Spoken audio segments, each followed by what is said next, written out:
Next question, જો માઇનસનો અર્થ ગુણાકાર, ગુણાકારનો અર્થ સરવાળો, ભાગાકારનો અર્થ બાદબાકી અને સરવાળાનો અર્થ ભાગાકાર હોય તો નીચેની પદાવલીનું મૂલ્ય શોધો.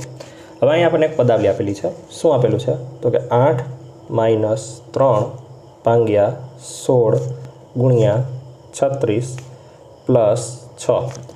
હવે અહીંયા આપણે શું કરવાનું છે? તો કે નિશાની ચેન્જ કરવાની છે. માઇનસની જગ્યાએ આપણે ગુણાકાર કરવાનો છે. માઇનસની જગ્યાએ આપણે શું કરવાનું છે? ગુણાકાર. એટલે કે 8 ગુણ્યા 3. ભાગાકારની જગ્યાએ શું કરવાનું છે? બાદબાકી. એટલે ભાગાકારની જગ્યાએ આપણે બાદબાકી કરી નાખીએ. ગુણાકારનો અર્થ થાય છે સરવાળો, તો ગુણાકારની જગ્યાએ આપણે કરી નાખીએ સરવાળો. અને સરવાળાની જગ્યાએ થાય છે ભાગાકાર, તો અહીંયા આવશે ભાગાકાર. બરાબર. હવે અહીંયા આપણે જોવા જઈએ તો ભાગુ સબા. બરાબર. ભાગુ સબાનો રૂલ્સ લાગુ પડશે. તો સૌથી પહેલાં ભાગાકાર થશે. તો 36 ભાગ્યા 6 કરીએ તો જવાબ કેટલો આવશે? 6 આવશે. બરાબર.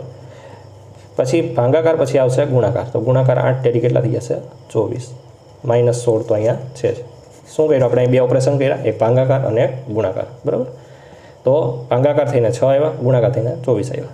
અને અહીંયા વચ્ચે કઈ સાઇન છે? પ્લસની સાઇન છે. બરાબર. હવે 24માંથી 16 કાઢીએ તો કેટલા આવશે? 24માંથી 16 કાઢીએ તો આવશે 8. 8 અને 6, 8 ને 6 કેટલા થશે? 14 થશે. ઇટ મીન્સ કે આપણો જે આ પદાવલી છે એનો આન્સર કેટલો આવશે? 14 આવશે. કેટલો આવશે? 14 આવશે. ક્લિયર?